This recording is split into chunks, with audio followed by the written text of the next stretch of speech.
Hey guys, welcome to a new card review. So this time we're going to be checking out a card that was requested by NeoGeoKage. That's a pretty cool username by the way, dude. The card he wanted me to review is Tragoedia. Oh boy, this ugly ass son of a bitch. This ugly piece of work first appeared in the Yu-Gi-Oh! GX manga series, and believe it or not, Tragoedia was the main villain in the series. He also did appear in the 5D's anime as well, but just for one episode, and he was just part of a duel puzzle. And sometime later, we finally got the card through the monthly Shonen Jump magazine as a promotional card. Oh, Shonen Jump magazine. I really do miss getting you in my mailbox at the beginning of a new month.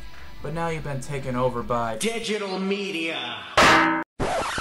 Yeah, what he said. Well anyways, with that said, I say we should get started on this review. So let's go.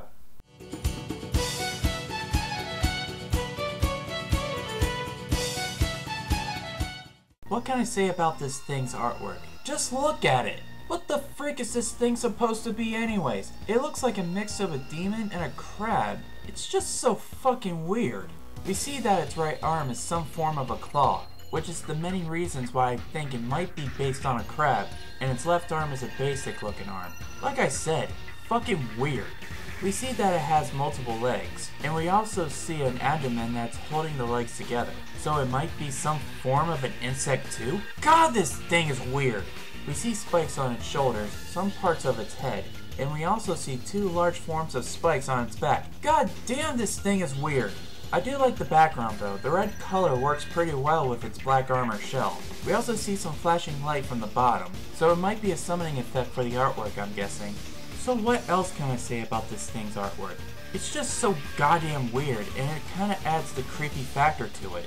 It has some nice detail, don't get me wrong, but because of it looking so weird and creepy, it kinda leaves a bad taste in my mouth. I know a lot of people may say I'm being a bit biased and unfair with its artwork, but remember what I said back in the Duel review. This is a review from my perspective, and keep in mind, this is my review. It's not 100% fact. If you like it and if you think it looks awesome, that's good. More power to you. So my score for its art is a 3 out of 5.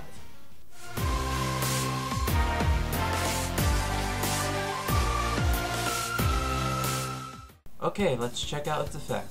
When you take battle damage, you can special summon this card from your hand. This card gains 600 attack and defense for each card in your hand. Once per turn, you can send one monster from your hand to the graveyard to target one face-up monster your opponent controls with the same level as that sent monster. Take control of that target. Once per turn, you can target one monster in your graveyard. This card's level becomes the same level as that target's until the end phase. You know, for an ugly crab demon thing, it has a very handy and useful effect. You know what this effect reminds me of? It reminds me of a combination of Gore's the Emissary of Darkness and Muka Muka. When you take battle damage, you can special summon this thing from your hand, just like Gore's, and you gain 600 attack for each card in your hand, even though Muka Muka only gains 300 attack, but it's still the same concept. Now for the interesting parts about Tragoedia's effect. Once per turn, you can discard one monster card from your hand to target one monster your opponent controls. If that monster has the same level as the monster you discarded, you take control of it. With that effect, you can use that controlled monster for yourself to use whatever you please. Now for its other effect. Once per turn, you can select one monster in your graveyard, and now Tragoedia's level becomes the level of the selective monster. This effect can be very useful for a synchro summon or for an exceed summon.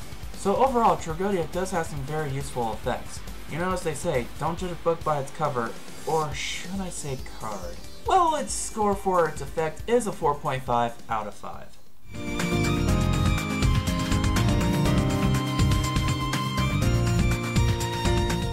Alright, on to deck choices. So what decks can Tragoedia be good in? Well, its effect is very handy for those who use Synchro and Exceed monsters, which 90% of players do use, so it can work well with a lot of decks. So I took some time of researching on some cards that can combo well with Tragoedia, and we're going to check those cards out. So with that said, let's check them out.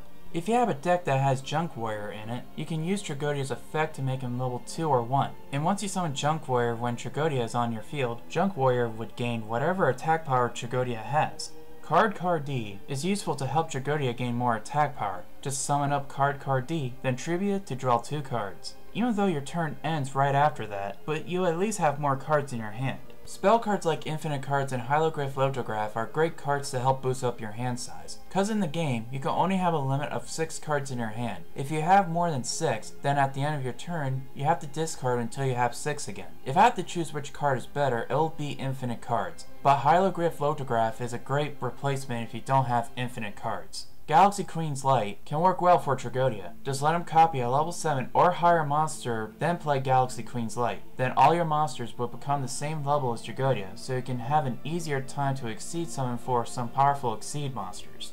Trap cards like Gravity Bind and Begone, Knave are great cards to combo well with Tragoedia. With Gravity Bind, it's pretty simple. Just make Tragoedia level 3 or lower, and he can bypass Gravity Bind's effect. It makes your opponent's high level monsters useless. With Begone, Knave, once any monster attacks and inflicts battle damage, they will return back to the owner's hand. So with Tragoedia's case, you can gain more attack for more cards in your hand size, but you can also put Tragoedia back to your hand to keep him safe and to resummon him again. So those are some cards that can combo well with Tragoedia. If you wish to know more, I'll add a link down below. So yeah, Tragoedia works well with a lot of decks. Because of that, I'm giving Tragoedia a 4.5 out of 5 for deck choices.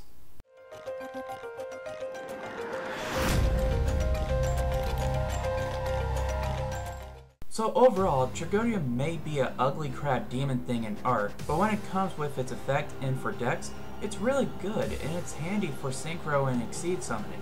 I have to thank NeoGeoKage for letting me to review this card for him, so a link to his channel will be down in the description box down below. So what's my overall score for Tragoedia? Well, it's getting the overall score of a 4.2 out of 5.